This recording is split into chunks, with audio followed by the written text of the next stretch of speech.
Voilà, donc on va continuer avec cette série de prédications que nous avons déjà entamées depuis quelques semaines sur la première épître de Jean. On a vu déjà beaucoup de choses. Et en guise d'introduction, je voudrais vous soumettre ce quiz.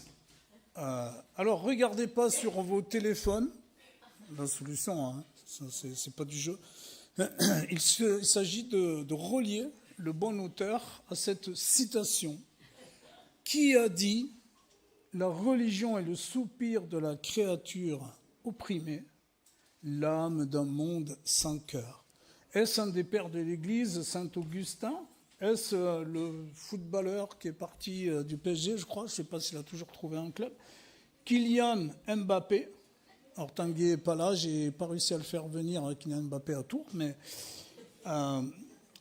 ou bien est-ce que c'est le pasteur baptiste, Martin Luther King, ou bien le pasteur évangélique tourangeau bien connu, contemporain, Thiago Cardozo, ou bien est-ce que c'est le réformateur Jean Calvin, ou le fondateur du marxisme, Karl Marx.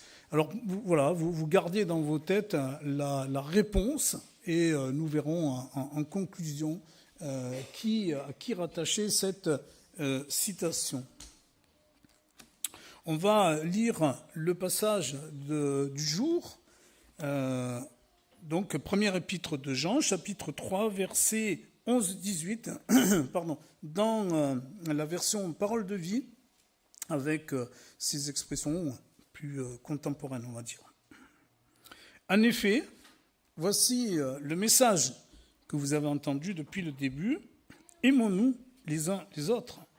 Ne faisons pas comme Caïn, il appartenait au mauvais et il a tué son frère. Pourquoi est-ce qu'il l'a tué ? Parce que les actions de Caïn étaient mauvaises et celles de son frère étaient justes. Frères et sœurs chrétiens, le monde vous déteste. Ne soyez pas surpris de cela. Mais nous avons de l'amour les uns pour les autres. C'est pourquoi nous le savons. Autrefois, nous étions morts, mais maintenant, nous sommes entrés dans la vie.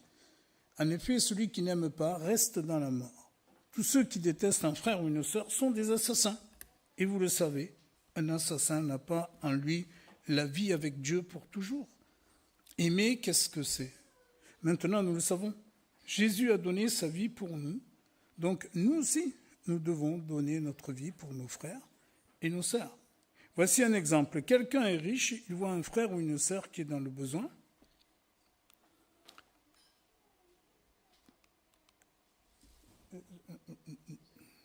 Ok. Voici un exemple. Quelqu'un est riche, il voit un frère ou une sœur qui est dans le besoin et il ferme son cœur. Est-ce qu'on peut dire qu'il aime Dieu ? Mes enfants, n'aimons pas avec les paroles et avec de beaux discours, mais avec des actes. Ces actes montrent que notre amour est vrai.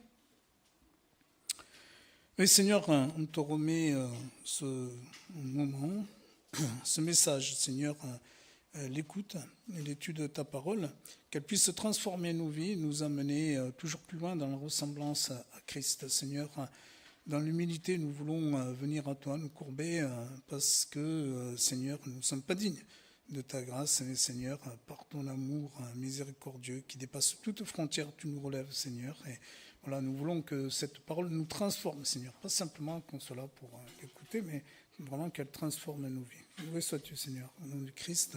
Amen. Donc, on va aborder ce thème central de l'amour fraternel. On va essayer de l'examiner en 5 points différents.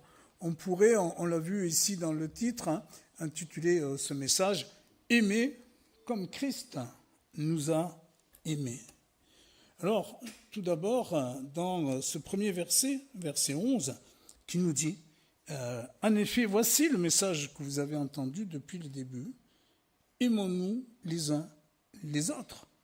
On avait vu dimanche dernier avec Thiago les privilèges qui sont accordés à l'enfant de Dieu, aux disciples, aux chrétiens, celui qui est de marcher dans la justice de Dieu. C'est la vocation qui nous est donnée, marcher dans la justice de Dieu.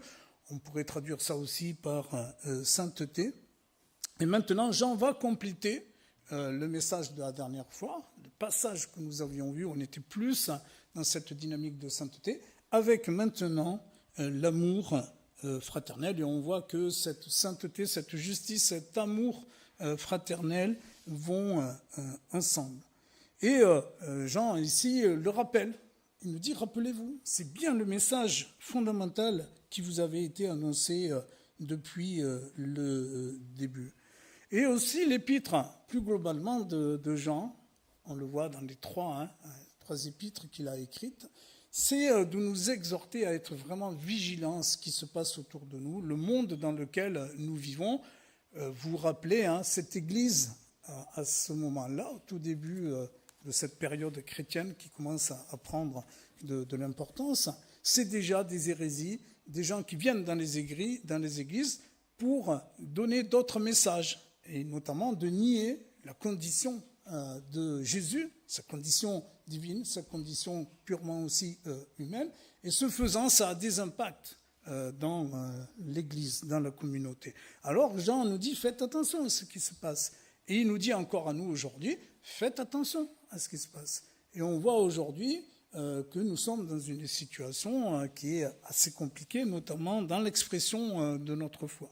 Et beaucoup d'auteurs, si vous vous intéressez un peu à la philosophie, à l'idéologie, à la géopolitique, à toutes ces choses-là, beaucoup d'auteurs, et c'est assez intéressant de le voir, quels que soient leurs horizons, s'accordent à dire que pour nous, aujourd'hui, nous sommes à la fin d'une étape. Certains disent un tournant, et d'autres carrément la fin de la civilisation occidentale. Des gens comme Michel Onfray, qui sont des militants athéistes prononcés, forts, et qui disent que c'est à cause aussi du fait que la religion, le christianisme est à son niveau zéro. On s'est complètement déconnecté de ces valeurs qui faisaient notre civilisation. Paul Wells, qui est un théologien, un doyen de la faculté réformée de Jean Calvin à Aix,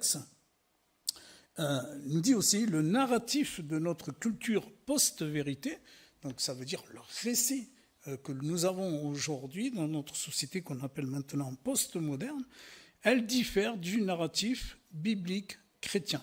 Il lui est même opposé en matière de foi et d'éthique. De nouveaux enjeux existent, de nouvelles questions sont posées à notre foi.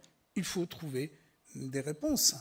Donc on s'accorde à dire que tout est en train de changer. On arrive vraiment dans une situation de rupture et il nous faut, nous, en tant que disciples de Christ, dans nos églises, voir un peu comment ça, le risque qu'on peut avoir que ces idées-là aussi, l'exclusion de Dieu notamment, s'infiltrent dans nos communautés. Et c'est pour ça que Jean d'emblée, il dit, attention, la base, les fondamentaux, c'est quoi? C'est l'amour fraternel. Alors l'amour, en langage français, c'est tellement vaste qu'il va falloir expliciter. Et vous allez voir que vraiment, quand on s'arrête sur cette épître, moi en tout cas, elle m'a vachement remise en question. Il y a beaucoup de versets qu'on passe un peu de manière comme ça à la va-vite, mais franchement, ça interpelle. Vous avez vu ce langage aussi de Jean, il n'y va pas avec le dos de la cuillère, comme on dirait, et il pose les choses. Donc on voit déjà au verset 12-13, « Ne faisons pas comme Caïn, il appartenait au mauvais et il a tué son frère. » Pourquoi est-ce qu'il l'a tué? Parce que les actions de Caïn étaient mauvaises et celles de son frère étaient justes. Frères et sœurs chrétiens, le monde vous déteste, ne soyez pas surpris de cela. C'est fort. En même temps, c'est assez étonnant quand même. On a l'impression que, dans le langage courant, on appelle ça une lapalissade, une évidence qui est tellement évidente qu'on se demande pourquoi est-ce qu'il nous le dit. On a l'impression qu'il nous dit assassiner, c'est pas aimer. Oui, bien sûr. Et il nous dit finalement de ne pas faire comme Caïn. Franchement, qui prendrait Caïn comme modèle? Qui aurait un poster de Caïn dans sa chambre?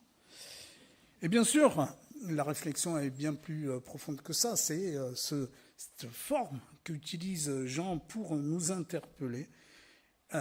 Et on va voir petit à petit qu'il va définir ce qu'est cet amour fraternel.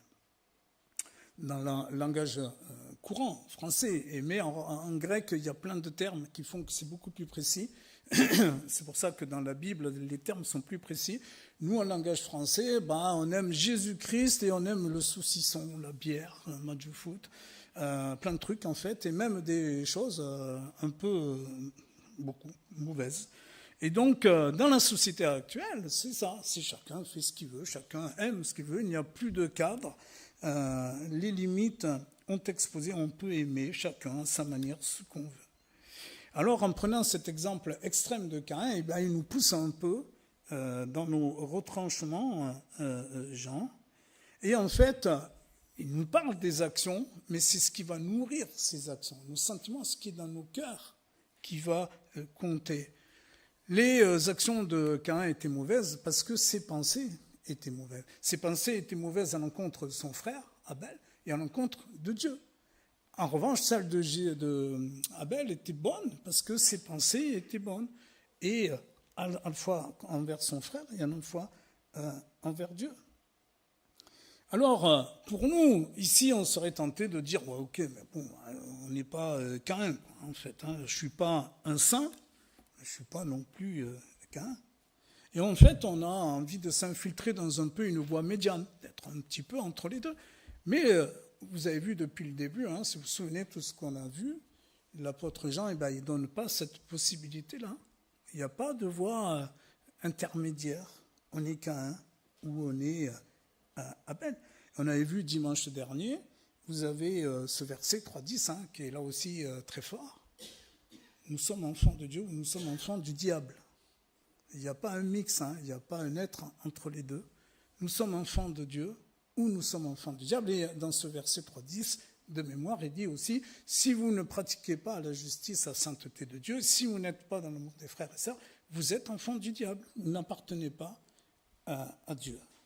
Et c'est Jésus lui-même qui nous dit, rappelez-vous, en 6.24 de Matthieu, nul ne peut servir de maître. Ou il haïra l'un et aimera l'autre, ou il s'attachera à l'un et méprisera l'autre. Vous ne pouvez servir Dieu et maman. Nous sommes l'un ou nous sommes l'autre.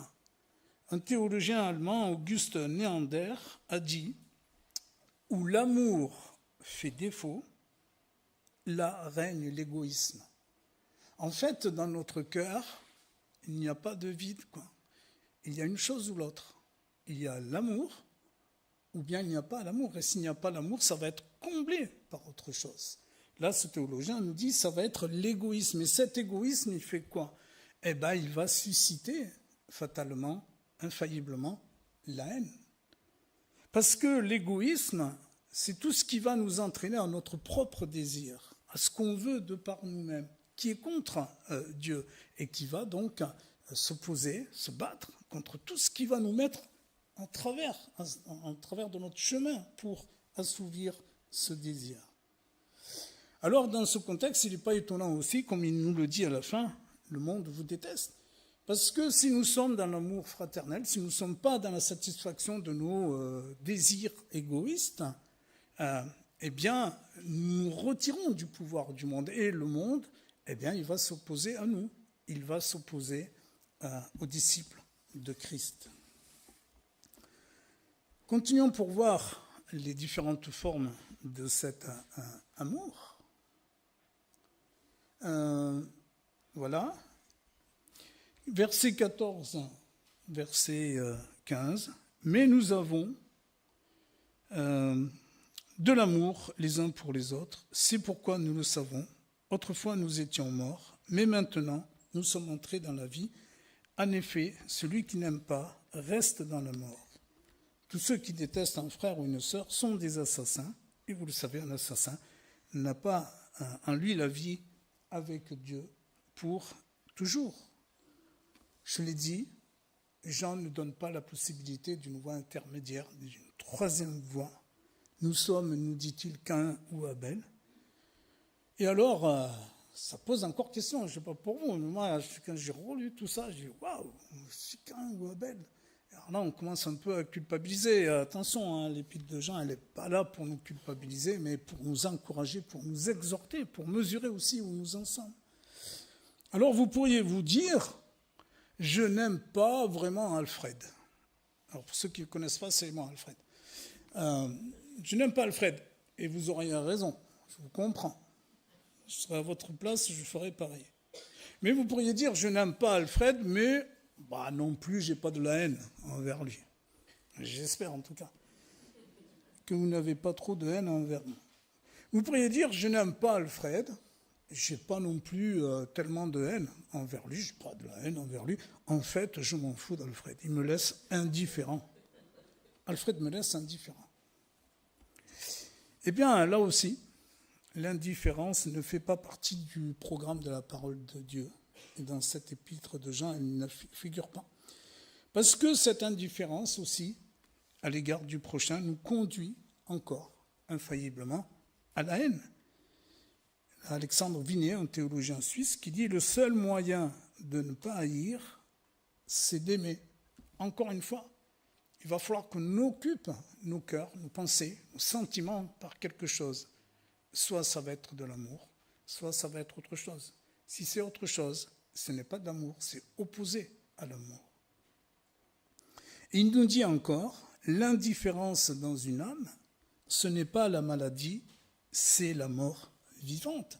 Être indifférent, ce n'est pas un truc pas bien dont on pourrait guérir. Il nous dit, si nous sommes dans l'indifférence envers le frère et la sœur, comme des zombies, nous sommes des morts vivants. Chers amis, aimer exclut donc la possibilité d'être indifférent au frère ou à la sœur. On voit l'exigence de la parole de Dieu. Aimer exclut d'être indifférent envers le frère et la sœur. Et cet amour, quand il est mis en œuvre, c'est ce que nous dit Jean, c'est la preuve de notre salut dès ici-bas. C'est pourquoi l'apôtre dit, nous savons, autrefois nous étions morts parce que nous n'avions pas cet amour. Maintenant, nous sommes entrés dans la vie.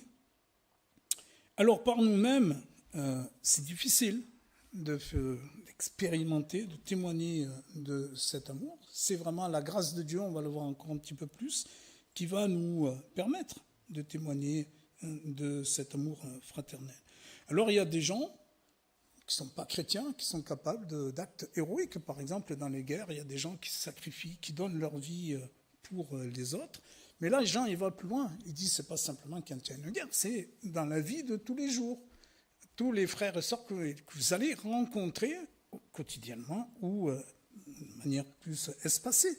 Mais c'est cet amour fraternel que nous allons mettre en marche dans toutes les circonstances de notre vie et surtout dans les petits moments. Dans les petits moments où on a les agacements, les difficultés, où ça va pas bien. C'est au quotidien. Et il nous dit que l'absence de cet amour nous condamne. Le Seigneur nous voit alors, c'est fort, comme des assassins. Tous ceux qui détestent un frère ou une sœur sont des assassins. Donc on voit que l'exhortation est forte et le temps passe tellement vite qu'il nous faut y prendre garde. Alors il ne suffit pas d'une déclaration d'intention de quelques mots et dire « ouais, c'est bon, j'ai pigé, Seigneur, je vous aime tous, vous êtes dans mon cœur ». Ça ne va pas le faire. Même si on le disait, si c'est par nos efforts, ça ne va pas suffire. Il va nous falloir autre chose et on commence à le voir ici. On l'a chanté, on l'a dit dans les poèmes. Notre source, c'est Christ. C'est pour ça que si nous n'avons pas Jésus, si nous ne puisons pas en Christ, je pourrais... souvent, les idéologies, les philosophies, les religions sont d'accord là-dessus. Il faut être gentil, il faut être sympa avec les autres et tout ça. Mais ça ne tient pas parce que nous sommes coupés de la source qui est celle de Jésus. Et bien sûr, cette source, il faut y aller constamment, s'alimenter et la vivre dans nos vies. Actuellement, je passe dans une activité professionnelle là qui est très stressante, très forte, et depuis pas mal de temps, eh bien, je ne prends plus ce temps de vivre ma communion avec Dieu. Et là, j'ai pété un peu les plombs cette semaine et j'ai vraiment pas manifesté l'amour, c'est le cas de le dire, dans mon équipe. Et voilà, et voilà, j'étais vraiment malheureux parce que je dis, c'est pas possible. Et après tout ça, cette absence d'amour va nous entraîner dans la culpabilité, dans le remords, dans l'aigreur. J'ai demandé pardon, j'ai écrit, j'ai appelé pour demander pardon, mais le mal était fait, le coup était tiré. Et j'espère que notamment une personne me pardonnera, mais voilà quoi. Nous avons besoin d'être alimentés par cet amour de Jésus, sinon on ne peut pas le faire par nos propres moyens. Pour ça que Paul en Galates 2:20 dit « Je suis crucifié avec Christ ». Et ce n'est plus moi qui vis, c'est Christ qui vit en moi. Ma vie présente dans la chair, je la vis dans la foi au Fils de Dieu qui m'a aimé, qui s'est livré lui-même. Amen. Poursuivons notre... Ouais, je ne suis pas dans le bon truc. Hein. 16. Bon, un petit problème de... Donc voilà. Cet amour fraternel que l'on peut vivre en Christ et par Christ. Verset 16. Aimer, qu'est-ce que c'est finalement ? Maintenant, nous le savons. Jésus a donné sa vie pour nous. Donc, nous aussi, nous devons donner notre vie pour nos frères et nos sœurs. Si je prononce cette prédication sans citer le sacrifice de Christ, alors j'annonce des intentions de la morale qui peut être bonne, mais je ne suis pas dans la vérité biblique. Cet amour fraternel va s'enraciner dans cette vérité fondamentale qui est la grâce de Dieu, l'amour de Dieu manifesté en Christ Rédempteur par ce sacrifice. Romains, toujours Paul, en Romains chapitre 5, versets 6 et 8, qui nous dit « Car lorsque nous étions encore sans force, Christ autant marqué est mort pour des impies. À peine mourrait-on pour un juste. » Quelqu'un pourrait... Peut-être mourra-t-il pour un homme de bien, mais Dieu prouve son amour envers nous en ce que lorsque nous étions encore des pécheurs, Christ est mort pour nous. Dieu incarné dans l'humanité qui vient donner sa vie pour nous. Et le texte est encore fort. Si Christ est mort pour nous, nous dit-il, nous devons nous aussi donner notre vie pour les frères et sœurs. Je ne sais pas pour vous, mais donner les frères, nos vies pour les frères et sœurs. Alors on peut donner sa vie, ça on arrive à piger pour nos parents, ceux qui nous sont proches, nos enfants, nos conjoints. Mais franchement, je me disais, donner ma vie pour des gens que je croise à peu près un quart d'heure, une fois par semaine, le dimanche matin, qui parfois m'ignorent, me disent même pas bonjour. Seigneur, pardon, je ne suis pas encore sûr de pouvoir donner ma vie pour eux. Mais pourtant, ce n'est pas une option, c'est un commandement, c'est un principe doctrinal. On ne peut pas y déroger et c'est ce que Jésus dit à ses disciples. « Voici mon commandement, aimez-vous les uns les autres comme je vous ai aimé. Il n'y a pour personne de plus grand amour que de donner sa vie pour ses amis. Vous êtes mes amis si vous faites ce que je vous commande. » Jean chapitre 15, verset 12-13, un petit peu plus loin, 17, il va dire « Ce que je vous commande, Jésus le Seigneur insiste lourdement, c'est de vous aimer les uns les autres. » Donc ce lien avec Christ est aussi celui qui unit la communauté. Cet amour de Jésus que nous avons pour Jésus, c'est celui que nous devons témoigner, que nous avons à témoigner pour les frères et sœurs. J'ai envie de dire, on aime Jésus comme on aime les frères et sœurs. Réfléchissons un moment à notre amour. Vous voulez mesurer le niveau d'amour que vous avez pour Jésus ? Eh bien, en fait, regardons l'amour que nous avons pour les uns et pour les autres. Et c'est ce niveau-là, en fait, qui est le vrai niveau de votre amour en Christ. Voilà, on peut s'arrêter vraiment un petit peu sur ce point-là. On aime bien s'asseoir et il n'y a rien de mal à ça. Hein. Je le fais aussi quand je viens avec la famille. Et lorsque je ne suis pas ici, que je suis placé, j'aime bien me placer en haut, là-bas, au fond. Et en fait, on a tous notre place. Et souvent, on est placé à côté de quelqu'un qui est proche de nous. Et donc, qu'on aime bien. Et si ce n'est pas un conjoint, un fils, une fille, un frère, etc., c'est quelqu'un de la communauté qu'on aime bien. Mais du coup, est-ce qu'on aime tous et les autres de la même manière ? Voilà, on peut faire cet exercice, vous vous levez, s'il vous plaît. Voilà, levez-vous, c'est de 30 secondes, hein, ça fait un peu d'exercice aussi. Ça coupe la prédication, voilà, vous étirez les bras, machin, tout ça. Et puis, ceux qui sont là, devant, et pareil, vous regardez au fond de la salle. Ceux qui sont au fond de la salle regardent là, devant. Et puis au milieu, vous regardez ceux qui sont loin de vous. Voilà. Et puis pareil, en haut, vous regardez au plus loin de vous, vous regardez ces visages. Et donc, est-ce que vous aimez ces frères et sœurs que vous voyez au loin là-bas, que peut-être vous ne fréquentez pas beaucoup? Est-ce que vous les aimez comme vous aimez Jésus? Alors vous allez me dire, ouais, super, et c'est bien. Mais si ce n'est pas trop le cas, eh bien, voilà, pensez à ces visages, et pendant les jours qui vont venir, les semaines, les mois qui vont venir, pensez à ces visages, et voilà, je veux aimer ce frère, cette sœur-là, comme j'aime Christ. Et je vais prier pour ce frère et cette sœur-là, et vous pouvez me regarder aussi, et puis je vais aussi... Ne m'oubliez pas, s'il vous plaît. Et donc, les coordonnées sont les plus moches. Et donc, voilà. Et donc aussi, pourquoi pas après, par la suite, prendre aussi, faire connaissance avec ce frère et sœur qui est loin, qui est pas souvent à côté de vous le dimanche matin. Voilà, désolé de vous avoir fait lever, vous pouvez vous rasseoir. On va poursuivre avec ce verset 17. Cet amour fraternel en action, c'est vraiment la marque du vrai chrétien. Verset 17, voici un exemple. Quelqu'un est riche, il voit un frère ou une sœur qui est dans le besoin, et il ferme son cœur. Est-ce qu'on peut dire qu'il aime Dieu? Mes enfants, n'aimons pas avec des paroles et avec de beaux discours, mais avec des actes. Ces actes montrent que notre amour est vrai. Alors nous aurons prochainement une soirée, le 12 juin, vous pouvez déjà le noter, venez nombreux, une soirée louange, au bénéfice pour prier.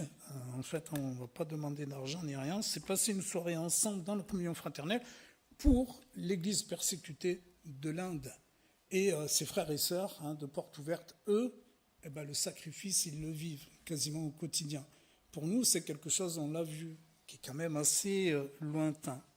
Mais l'apôtre Jean, il nous dit, voilà, on ne vous demande pas d'aller mourir tous les jours, mais par contre... d'être aussi attentif et de pouvoir apporter aussi votre aide financièrement, matériellement, le temps, de l'aide, de la prière, de l'accompagnement, différentes formes d'aide, d'amour aux frères et sœurs. Et il faut bien noter ici que Jean il dit, vous n'allez pas vous dépouiller, si vous n'avez rien, donnez le peu que vous avez. C'est pas ça qu'il dit, hein. Regardez bien. Il dit, si quelqu'un est riche. Dans cette version-là, la plupart des versions bibliques ont plutôt si quelqu'un possède les biens du monde. Ça veut dire si vous avez tout ce qu'il faut chez vous. La machine à laver, la voiture qui va bien, le canapé, la voiture, tout ça. Eh bien, faites du bien aux frères et aux sœurs qui, lui, n'en a pas. Matériellement, spirituellement. En fait, ce qu'il est en train de nous dire, c'est ce que Jacques va reprendre plus tard, chapitre 4, verset 17. Celui donc qui sait faire ce qui est bien et qui ne le fait pas, commet un péché. On commet un péché si nous sommes en mesure de faire ce bien et que nous ne le faisons pas. Et notons bien ici, dans ce passage aussi, l'importance de s'inquiéter des frères et sœurs. Si quelqu'un, il nous dit, si quelqu'un voit un frère ou une sœur dans le besoin, et là encore, il s'agit non seulement de combattre l'égoïsme, mais aussi l'indifférence. Et donc, il est de notre devoir de nous inquiéter, de poser la question, comment vas-tu? Est-ce que ça va dans ta vie? Qu'est-ce que tu vis en ce moment? Jacques, toujours, 2,15, si un frère ou une sœur sont nus et manquent de la nourriture de chaque jour, et que l'un d'entre vous leur dise « Allez en paix, chauffez-vous, rassasiez-vous », et que vous ne leur donniez pas ce qui est nécessaire au corps, à quoi cela sert-il? Eh bien entendu, ça va tomber sous le sens. Si je ne connais pas le frère et la sœur, ça va être compliqué de lui témoigner de l'amour. Donc il va falloir faire ce travail aussi, de connaître, de rentrer en contact, d'être en relation avec le frère et la sœur. Je peux participer à plein d'activités. Nous avons une église qui est très dynamique, qui présente plein de choses. Je peux faire des groupes d'évangélisation, je peux faire compréhension de la Bible, je peux faire des messages, je peux faire de la musique, je peux être au conseil. 1 Corinthiens 13, Paul qui nous dit « Si je n'ai pas l'amour, cela ne me sert de rien ». Et c'est pourquoi cette vie en église, elle est là aussi pour ça, pour que nous vivions les uns les autres et pas simplement pour se croiser un petit quart d'heure le dimanche matin. Et donc, il y a plein de choses aussi, hein. Il y a les groupes de maison, les groupes de prière, peut-être aussi. Moi, mon emploi du temps ne me permet pas d'assister à tout ça, mais il y a d'autres choses. On peut accompagner un frère, on peut accompagner une sœur, on peut se retrouver pour partager la parole, prier, prendre des nouvelles. Et il y a cette belle initiative, hein, depuis quelques mois aussi, les repas. Voilà, le dernier qu'on a fait, j'avais des frères et sœurs que je connaissais bien, d'autres que je ne connaissais pas trop, et c'était génial. Et aussi, Thiago, souvent, le dimanche, hein, à chaque fois, il nous dit, venez nous voir, prenez, il y a un petit formulaire qui est à l'entrée, prendre contact avec l'Église. Je vais terminer ici. Vous vous souvenez de notre quiz ? Vous vous rappelez de la réponse que vous aviez notée, les uns et les autres ? J'aurais besoin d'un scrutateur. Camille, s'il te plaît, est-ce que tu veux bien m'aider ? On va regarder pour qui a voté, en fait. Si tu peux venir juste là, Camille, s'il te plaît. Voilà, pour m'aider, on va voter un petit peu en main levée. Donc, en fait, qui a dit la religion est le soupir de la créature opprimée, l'âme d'un monde sans cœur? Alors, qui a voté pour Saint Augustin? Personne pour Saint Augustin. On va sans compter toutes les voix. Hein, levez bien les mains, s'il vous plaît, parce que sinon on ne voit pas. Donc, il y a à peu près 3 personnes. Qui a voté pour Kylian Mbappé? Non, Martin Luther King. Pas de Martin Luther King. Ok. Ah si, il y en a. Levez les mains, parce que sinon je ne vois pas. Donc voilà, il y en a un petit peu. Qui a voté pour Kylian Mbappé? Benji, il a levé et après il a rabaissé. Qui a voté pour Karl Marx? Oh, il y en a plein. Oh, il y en a plein là. Il y en a plein en haut là aussi. Je pense une trentaine, vingtaine.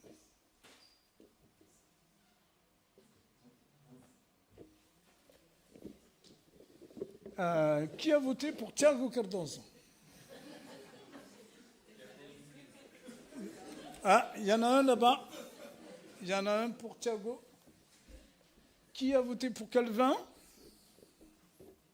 2, 3 Calvin. 3 Calvin. Alors, suspense. Celui qui gagne m'invite à manger. Donc, la bonne réponse. Donc, en fait, le vrai message, hein, la citation, merci Camille, la vraie citation, ah oui, alors tu vas me dire que c'est... 31 mars. Karl Marx, hein, surtout. Marx, ouais. Donc, le 20, enfin, vous avez voté majoritairement pour Karl Marx. Et la citation, c'est « La religion est le soupir de la créature opprimée, l'âme d'un monde sans cœur, comme elle est l'esprit de conditions sociales, d'où l'esprit est exclu. » Et, on ne voit plus. Voilà. Bon, petit problème technique. Et effectivement, c'était Karl Marx qui avait dit ça. Et en fait, la citation, elle termine par l'expression bien connue de Marx, hein, qui dit « Cette religion est l'opium du peuple ».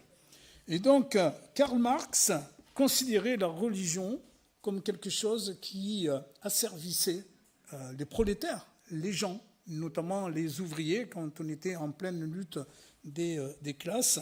Et Karl Marx stipulait d'un nouvel homme, d'une nouvelle ère, où l'homme allait, en s'affranchissant du capitalisme, de l'argent, de la religion, allait être enfin libre et heureux.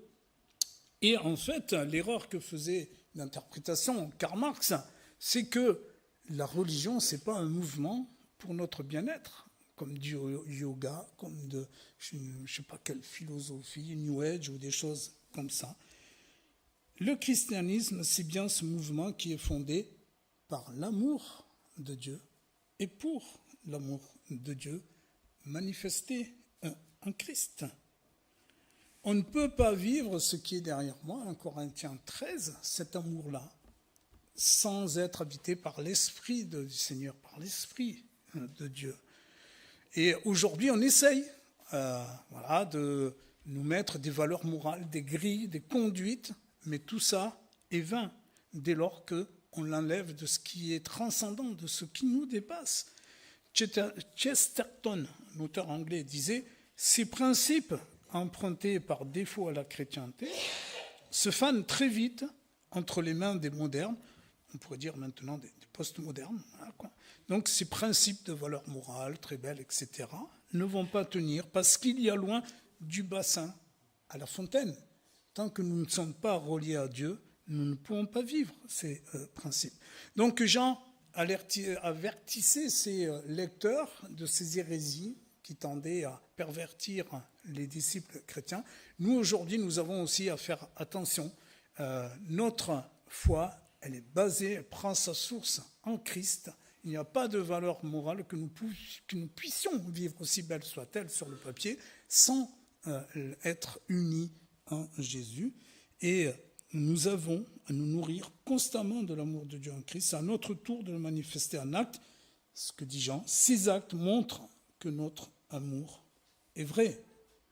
Voilà, on peut prendre peut-être quelques secondes, je ne vais pas vous embêter trop, pour réfléchir à notre situation par rapport à cet amour envers les frères et sœurs, notre communauté. Comment est-ce qu'on se place? Et puis je terminerai par la prière.